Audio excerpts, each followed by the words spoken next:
이 시간 함께 볼 하나님의 말씀 사도행전 16장 30절에서 31절 말씀입니다.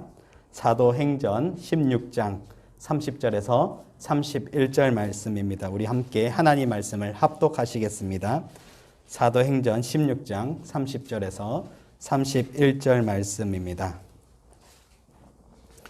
그들을 데리고 나가 이르되 선생들이여 내가 어떻게 하여야 구원을 받으리까 하거늘 이르되 주 예수를 믿으라 그리하면 너와 내 집이 구원을 받으리라 하고 아멘. 오늘은 제2부 15가 153문에서 154문 회개 믿음 말씀의 사용의 내용을 우리가 한번 다뤄보고자 합니다. 특별히 오늘은 어떤 내용이냐면 하나님의 진노와 저주를 피하기 위해서 우리가 어떻게 해야 하는지를 배우게 됩니다. 하나님의 진노와 저주를 피한다는 것 두 글자로 뭐라고 부를까요? 회개.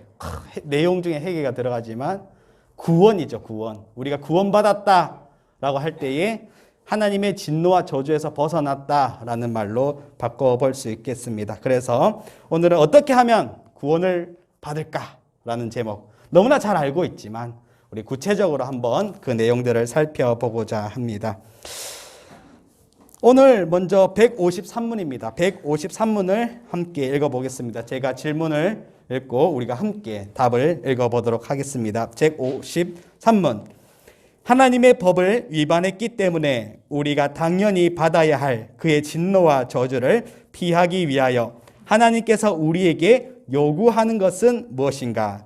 하나님의 법을 위반했기 때문에 우리가 당연히 받아야 하는 하나님의 진노와 저주를 피하기 위하여 하나님께서 우리에게 요구하는 것은 하나님께 대한 회개와 우리 주 예수 그리스도에 대한 신앙 그리고 그리스도께서 그의 중보의 은택들을 우리에게 전달하는 외적인 방편의 부지런한 사용이다. 먼저 기억해야 될 것은 우리가 모두 하나님의 법을 위반한 자들이라는 것입니다. 우리는 원래 완벽하게 지어졌습니다. 하나님께서 우리를 보시고 좋았다, 너무나 좋다 그렇게 부르실 정도로 우리를 아름답게 멋지게 만드셨습니다. 그런데 하나님이 만드신 우리가 스스로 자멸의 길에 빠집니다. 우리는 하나님의 형상으로 하나님의 뜻대로 하나님을 왕으로 섬기며 그렇게 우리는 하나님을 법칙을 따라야 하지만 그 법칙을 따르지 않았습니다. 하나님의 법을 우리가 오해했고 의심했고 불신했고 그렇게 우리는 너무나 잘 알고 계시는 선악을 알게 하는 그 열매를 먹게 되었습니다. 이후에 죄가 세상에 들어옵니다. 우리는 모두 죄의 권세 아래 놓인 자들이 되었습니다. 죄는 무엇을 낳습니까? 욕심을 낳습니다. 교만을 낳습니다. 불의를 낳습니다. 그리고 남의 것을 강탈하고 모든 악한 행동들을 하는 그런 행동들을 낳습니다. 이렇게 인간의 제약 아래 하나님이 만드신 피조 세계는 온전함을 잃어버렸습니다. 우리가 인생을 살면서 참 쉽지 않다라고 그렇게 하소연할 때가 있지 않습니까? 이런 것들이 모두 우리 인간의 죄 때문이다. 그렇게 이해하시면 되겠습니다. 우리는 제약 아래 살기 때문에 자정의 능력, 우리 스스로 고칠 그런 능력조차 없는 희망 없는 자들이 되어버렸습니다. 그래서 누군가가 나서지 않는다면 우리는 또 이 세계는 멸망의 길로 빠뜨릴 수밖에 없습니다. 하나님의 버린 하나님의 저주 아래 진노 아래 놓일 수밖에 없는 그런 절망스러운 상황이 나타나게 된 것입니다. 그래서 누가 일하셨을까요? 희망 없으니까 오직 유일한 희망 대신 우리 하나님께서 일하기 시작하십니다. 구원의 역사를 펼쳐가시기 시작하십니다. 그 내용이 무엇일까요? 우리가 지금 뭘 가지고 예배 드리고 있죠? 성경 말씀이잖아요. 그 구원의 역사가 바로 이 성경 말씀에 담겨지게 된 것입니다. 구원의 역사를 펼쳐 보이시면서 하나님은 자기 자신을 계시하십니다. 자기 자신을 나타내십니다. 자기 자신을 나타내시면서 나를 믿어라. 나를 믿고 너희는 구원을 얻어라. 그렇게 말씀하고 계십니다. 이게 왜 하나님께서는 일하시기 시작하셨을까요? 바로 사랑 때문입니다. 사랑 그게 뭐냐고. 그 사랑을 가지고 계셔서 우리를 너무나도 사랑하셔서 나를 너무나 하나님이 사랑하셔서 하나님이 일하시기 시작하십니다. 인간이 무슨 소망이 있겠습니까? 무슨 능력이 있겠습니까? 아무런 능력도 없고 희망도 없는 인간을 단지 사랑하시면서 조건 없는 사랑을 하시면서 그렇게 하나님은 자신이 구원 사역을 펼쳐 가십니다. 저와 여러분들을 하나님이 사랑하셨고 또한 이 세상을 사랑하셨습니다. 사랑은 그냥 이루어지는 것이 아닙니다. 사랑에 대해서 우리가 곰곰이 생각해 보면 사랑은 모두 희생이라는 것을 낳습니다. 나를 깎아야서 사랑을 실현합니다. 사랑을 나타냅니다. 하나님은 그렇게 자신을 낮추시며 자신을 내려놓으시며 우리를 위하여 사랑의 길을 펼쳐 가십니다. 그렇게 세상을 하나님이 구원하시기 원하셨습니다. 언제부터 그 사랑을 펼쳐 보이셨을까요? 언제부터 그 사랑을 계획하고 계셨을까요? 우리는 스스로 이해가 안 되지만 성경은 그것이 태초 전부터 이미 계획된 일이다. 그렇게 가르쳐주고 있습니다. 태초 전이란 것은 타락 전부터 이미 하나님은 알고 계셨다라는 사실입니다. 하나님은 시간과 공간을 초월하시는 능력의 하나님이십니다. 그래서 태초 전부터 이미 알고 그 사랑의 계획을 가지고 계셨다라는 사실입니다. 이렇게 하나님은 영원 전부터 우리들을 구속하시고 구원하시고 또 죄로부터 건지실 계획을 그렇게 세우십니다. 그 계획의 절정이 누구일까요? 성경의 역사가 쭉 흘러가면서 이스라엘도 관통하고 이렇게 흘러가면서 누가 딱 그 구원의 역사의 정점을 찍으셨을까요? 바로 예수 그리스도. 하나님이 보내신 하나님이시자 하나님의 아들이신 예수 그리스도. 독생자 예수 그리스도를 통해서 그 사랑의 절정을 찍으십니다. 이제는 그 예수 그리스도를 통하여 구원을 얻는 그런 하나님의 사랑이 나타난 위대한 시대가 되었습니다. 예수님은 이것을 잘 알고 계셨겠죠. 그래서 요한복음 17장 23절에서 말씀하십니다.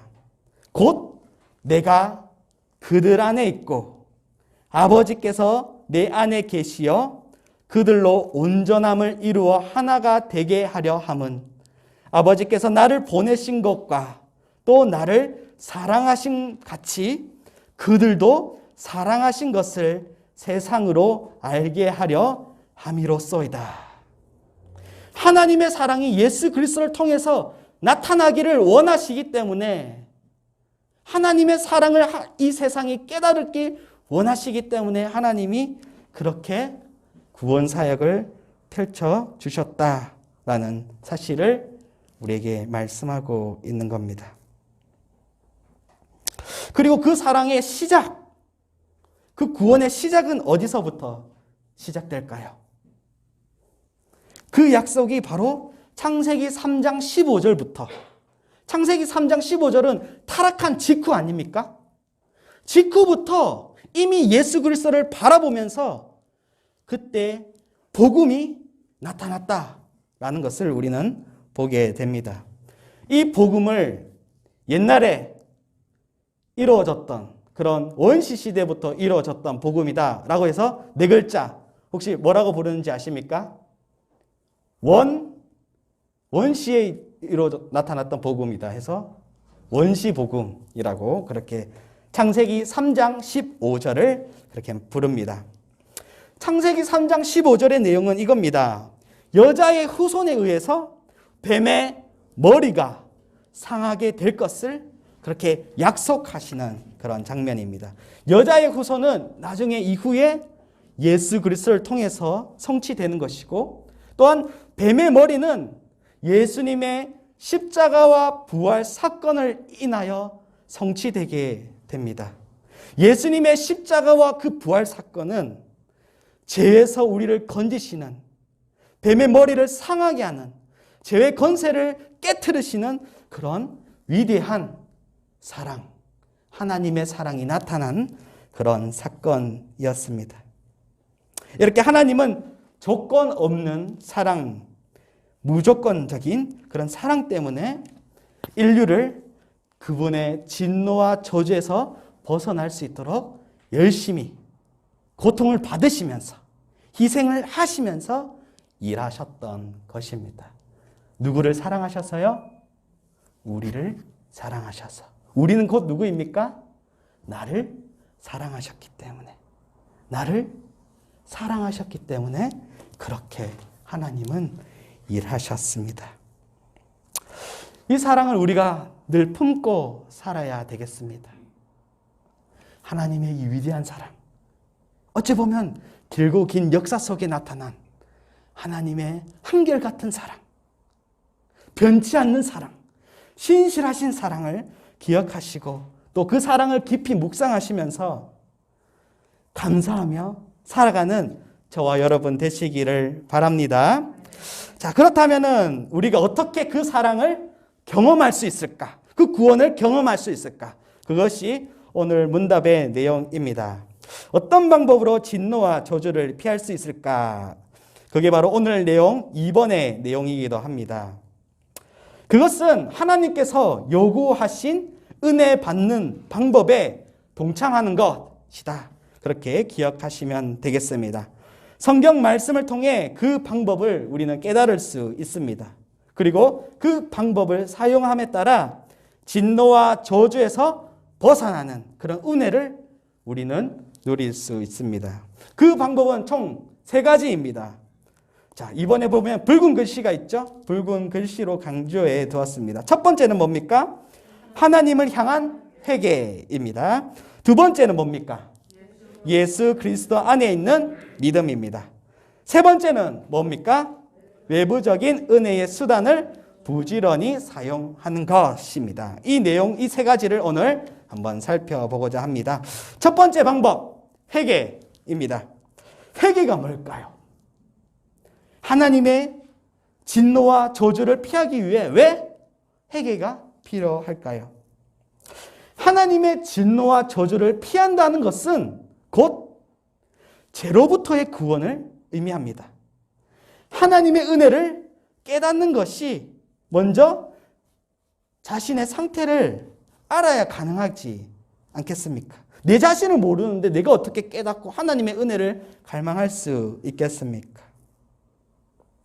그렇다면 우리가 먼저 깨달을 것은, 기억해야 될 것은 왜 하나님의 진노와 저주를 받게 되었는가라는 사실이죠. 무엇 때문입니까? 앞서 말씀드린 대로 인간의 죄 때문이다. 죄 때문에 그렇게 우리는 하나님의 진노와 저주를 받게 된 것입니다. 나 때문인 거죠. 자, 단순히 내가 지은 잘못된 그런 행위를 넘어서 죄의 권세 아래 우리가 놓여 있습니다. 머리부터 발끝까지 우리가 죄의 권세 아래 막 살기 때문에 때로는 선한 일을 할 수도 있지만 우리가 하나님이 없다면, 하나님을 인지하지 못한 상태였다면 우리 속에는 악한 것이 나올 수밖에 없는 것이 바로 우리 인간의 그런 모습입니다. 그렇기 때문에 우리는 이러한 내가 죄의 권세 아래 아직 놓여 있다라는 사실을 먼저 고백하고 깨달을 수 있어야 되겠죠. 그렇게 하려면 자연스럽게 뭐가 먼저 이루어져야 할까요? 아, 나는 죄인이구나. 내가 잘못하고 있구나. 라는 회개입니다.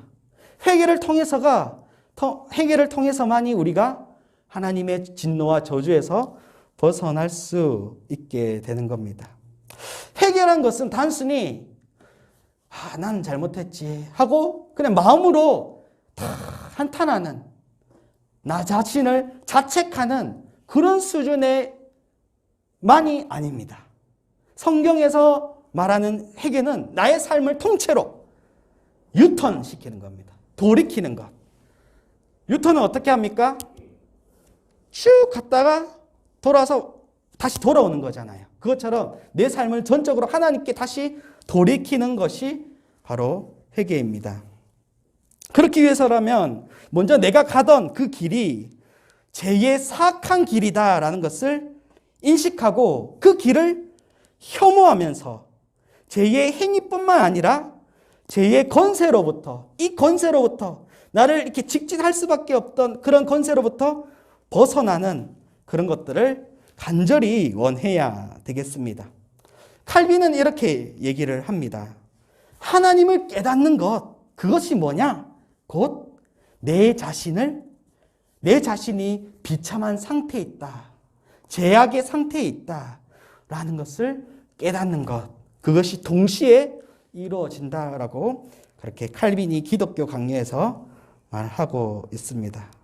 그래서 우리는 내 자신이 철저히 악한 사람이다, 무능력하다, 희망이 없다, 소망 없다라는 사실을 먼저 깨닫고, 그렇게 하면서 우리는 누구를 의지해야 합니까?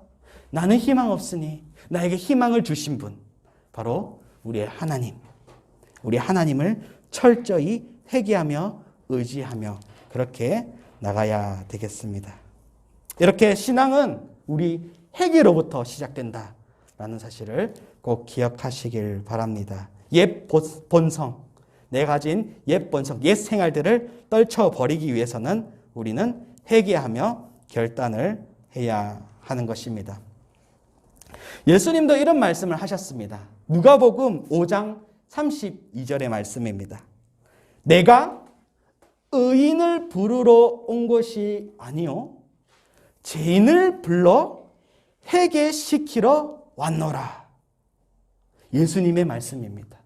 우리가 예수님을 믿는다 할 때에는 이 죄인인 우리가 회개하는 것을 의미한다. 그렇게 누가복음 5장 32절 예수님의 말씀을 통해 알 수 있습니다. 나 자신을 좀 참되게, 진실하게, 진솔하게 고백하고 또 회개하시면서, 그럴 때 우리가 무엇을 깨달을 수 있을까요? 이런 나에게도, 이런 비참한 나에게도 하나님은 사랑하시는구나. 하나님은 은혜를 더하시는구나. 큰 하나님의 사랑.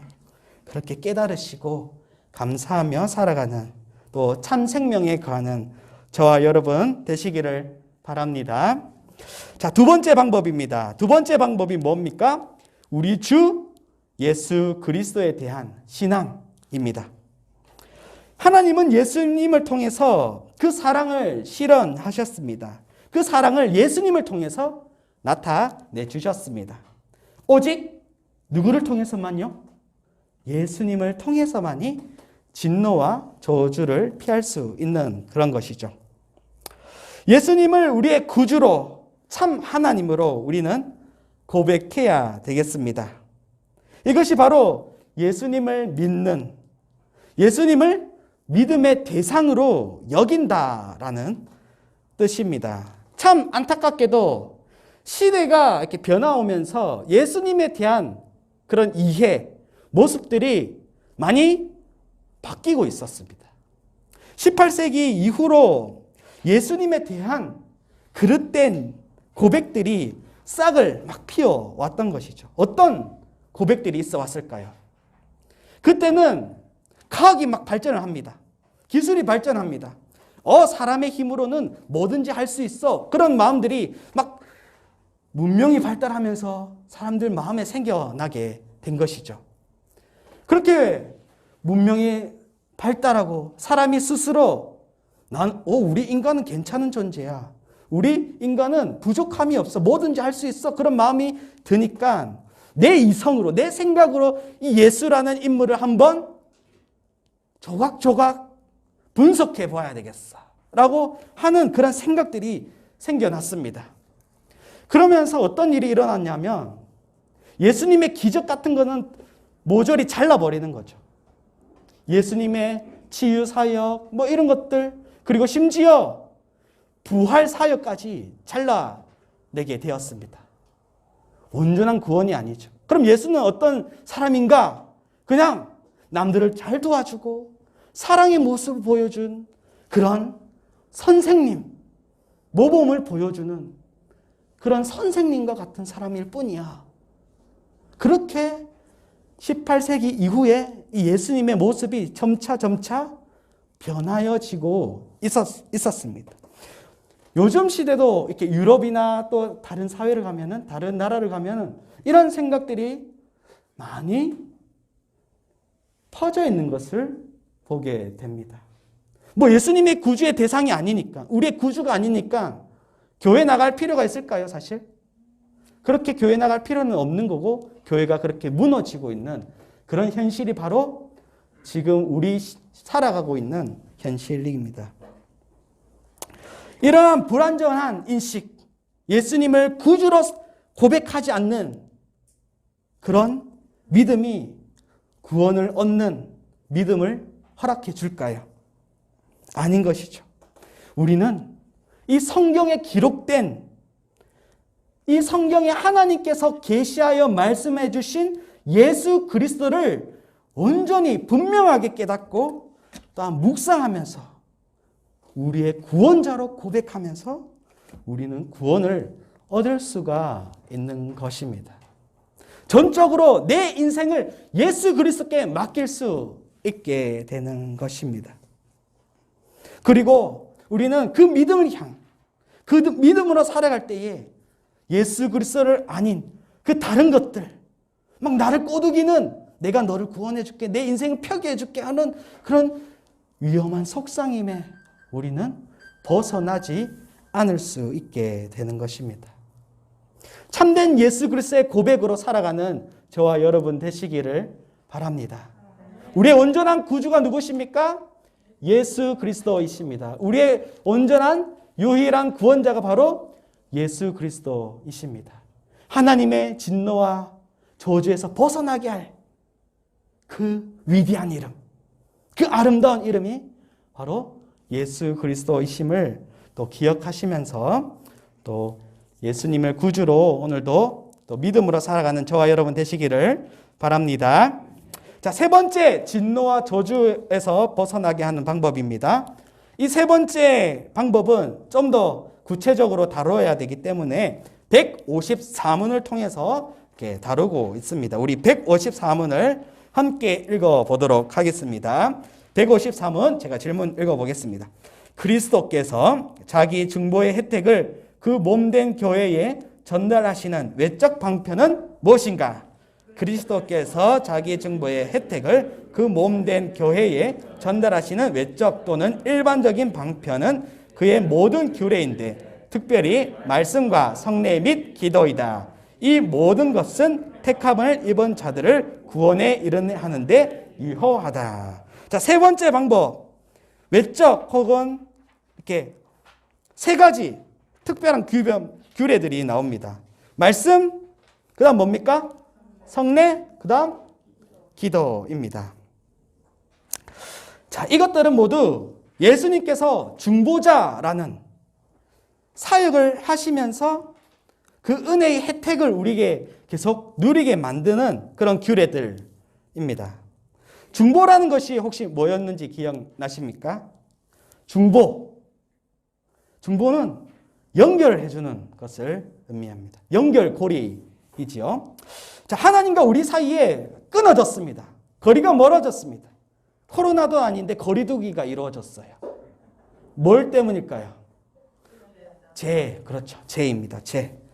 자, 죄 때문에 연결이 끊어졌습니다. 그래서 그 연결을 해야 되겠죠. 하나님의 위대한 사역, 하나님의 위대한 사랑, 뭐가 나타났나요? 예수 그리스도. 예수 그리스도를 통해서 다시 연결되었습니다. 우리는 이제 예수 그리스도를 통해서만이 하나님께 나갈 수 있게 되는 것입니다. 지금은 특별히 예수님께서 승천하신 이후에 우리는 이 성령님을 통해서 또한 계속해서 예수 그리스도와 함께 또 하나님과 또 교제를 나누며 살아가고 있습니다. 그런데 이 성령님에 대한 방법들을 또 주시고 가셨어요. 그 방법들이 바로 하나님과 연결되는 그 방법들이 바로 말씀과 성례 그리고 이 기도라는 것이지요. 말씀과 성례와 기도를 통해서 우리가 하나님께 은혜를 받게 된다라는 것입니다. 방편들이다라고 그렇게 부릅니다. 은혜를 받는 하나님께서 은혜를 주실 때에 이것들을 우리가 은혜를 받는 방편이다라고 해서 이 세 가지를 특별히 은혜의 방편이라고 그렇게 부르기도 합니다.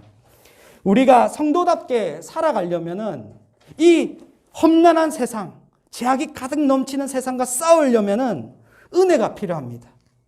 그래서 우리가 이 신앙이 흔들리지 않도록 하나님께서 은혜로 이 세 가지 방법을 통해서 우리를 견고하게 세워주신다라는 것이죠. 하나님의 은혜를 체험하고 싶으십니까? 하나님의 은혜로 신앙이 견고해지고 싶으십니까? 하나님의 사랑에 날마다 신앙이 뜨거워지고 싶으십니까? 그렇다면 이 세 가지를 잘 활용하시길 바랍니다. 말씀과 성례와 기도, 이 세 가지를 꼭 놓지 않으시고 또 하나님의 은혜를 충만히 누리시는 또 저와 여러분 되시기를 바랍니다. 자, 그러면 첫 번째 말씀에 대해서 우리 한번 살펴보겠습니다. 오늘날 말씀은 대개 두 가지 채널이 있습니다. 말씀이라고 할 때에 말씀이 뭐지? 두 가지 채널이 있습니다.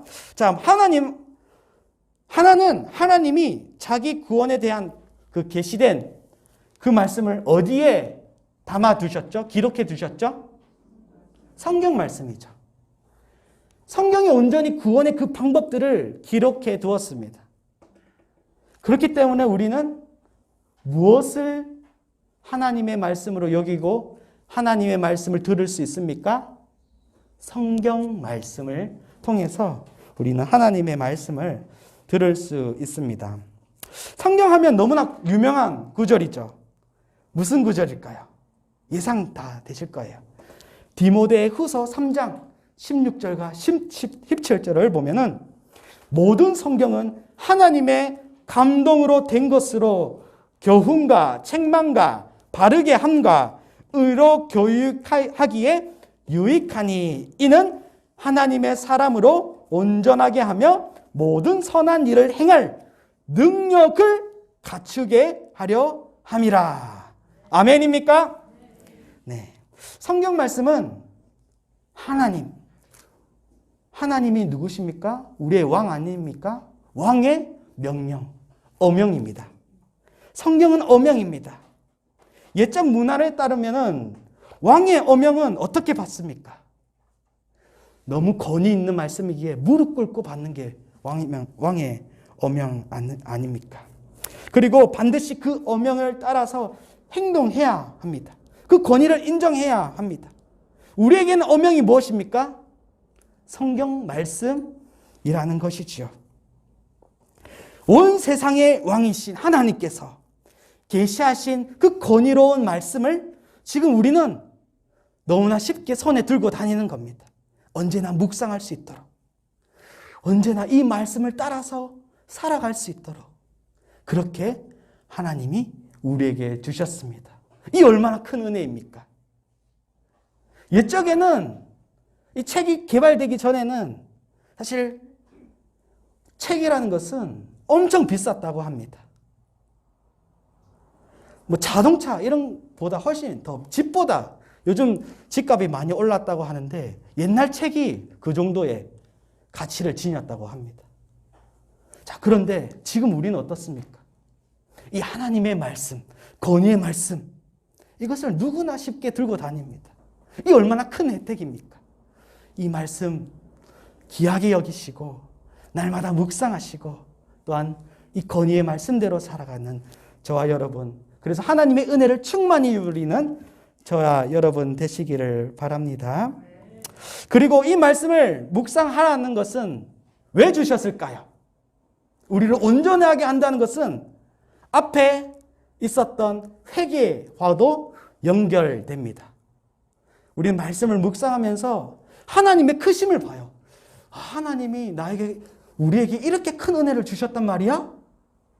그러면 자연스럽게 칼빈이 하나님을 알면 나를 깨닫게 된다라고 말했잖아요. 그것처럼 나는 참 부족한 존재구나. 우리 인간은 참으로 죄악이 반복되는 그런 연약한 존재이구나. 그러나 우리도 하나님이 사랑해 주셨구나. 그것을 깨닫고 회개하게 되겠죠. 예레미야 26장 2절과 3절은 이렇게 말씀하고 있습니다. 여호와의 성전에 와서 예배하는 자에게 내가 내게 명령하여 이르게 한 모든 말을 전하되 한마디도 감하지 말라. 그들이 듣고 혹은 각각 그 악한 길에서 돌아오리라. 돌아온다가 뭐라고 했지요? 회개를 하게 된다라는 것이죠. 온전한 이 계시의 말씀 은혜롭게 묵상하시고 또 회개하시고 그 건의를 인정하는 또 저와 여러분 되시기를 바랍니다. 자, 두 번째 채널입니다. 이 계시된 성경 말고 또 하나의 채널 뭘까요? 네? 자, 자신 있게 대답하셔도 됩니다. 바로 우리가 예배 때 목사님을 통해서 듣는 설교 말씀이죠. 이 설교 말씀은 사실 하나님의 그 계시된 말씀을 풀어서 대언해 주기 때문에 권위를 가지게 되는 겁니다. 그래서 성경 말씀이 아닌 다른 이상한 말씀을 전한다면 어떻게 해야 될까요? 우리가 날마다 성경을 묵상하면 성경을 잘 알잖아요. 저거는 좀 이상한 것 같다. 그렇게 이단의 가르침 우리가 분별할 줄 알아야 되겠지요. 이렇게 두 번째 설교 말씀을 통해서 우리는 하나님의 은혜를 누리게 됩니다. 데살로니가 전서 2장 13절은 이렇게 말씀을 합니다. 이러므로 우리가 하나님께 끊임없이 감사함은 너희가 우리에게 들은 바 하나님의 말씀을 받을 때에 사람의 말로 받지 아니하고 하나님의 말씀으로 받음이니 진실로 그러하도다. 이 말씀이 또한 너희 믿는 자 가운데서 역사하느니라. 아멘. 우리는 매주 선포되는 말씀을 통해서 그 말씀이 하나님의 말씀이다라는 사실을 또 받아들여야 합니다. 하나님의 말씀이라는 것은 권위 있는 말씀인 것이죠. 그래서 권위 있게 받아들여야 합니다. 설교를 어떻게 하면 잘 들을 수 있을까요? 되게 설교를 하면은 일방적으로 듣기만 합니다. 막 일상생활을 하다가 듣기만 하기 때문에 사실 다른 생각을 할 수도 있고 피곤하면 졸릴 수도 있고 그렇지요. 그리고 내 마음에 안 들면은 막 불만을 가질 수도 있지 않겠습니까? 따라서 이 설교자의 역량에 따라서 또한 설교가 달라질 수 있겠습니다. 그러나 중요한 건 뭡니까? 듣는 입장에서 이것이 하나님의 말씀이니까 내가 한 톨도 놓치지 않겠다라는 그런 결단, 그런 결심. 하나님의 말씀이 지금 선포되구나. 이 말씀을 온전히 받아서 순종해야지. 어떻게 하나님의 말씀이 나에게 은혜롭게 작용할까? 그것을 기대하며 소망하며 그렇게 듣는 그런 마음과 태도일 것입니다. 성경에 보면 동일한 말씀이 막 선포돼요. 복음이 선포돼요.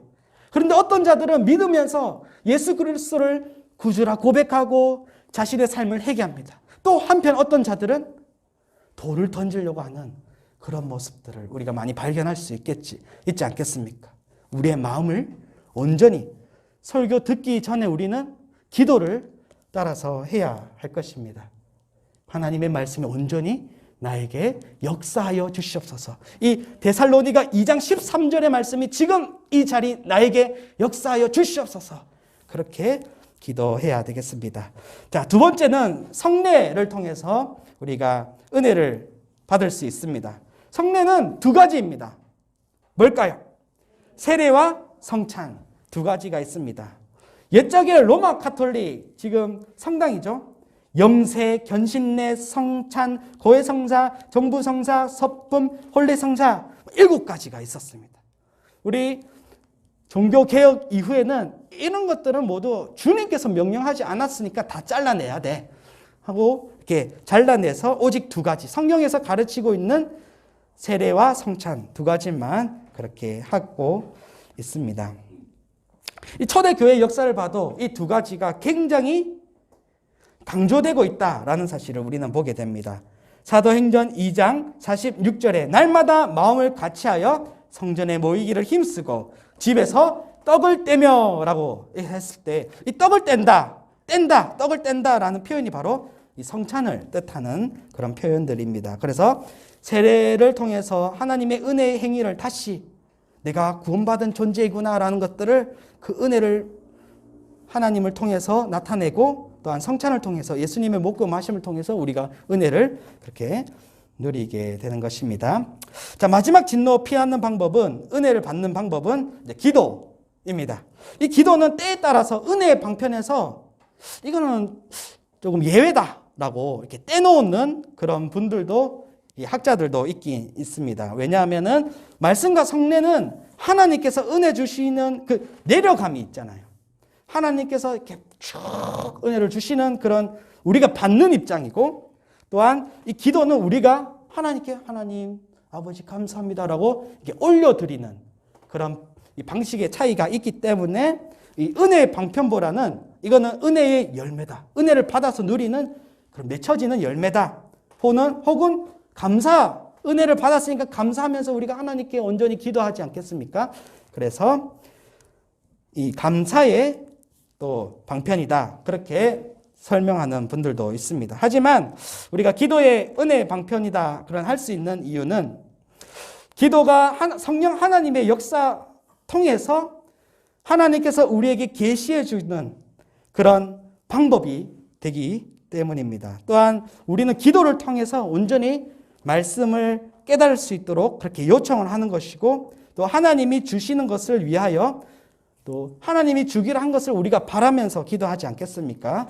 그래서 또 그 임하도록 하나님의 기도 응답을 바라기 때문에 우리는 이것을 은혜의 방편으로 그렇게 부를 수 있겠습니다. 우리가 기도할 때에 끝에 뭘 붙이죠? 예수님의 이름으로 기도합니다. 아멘이라고 붙이지 않겠습니까? 이게 바로 중보자 예수 그리스도.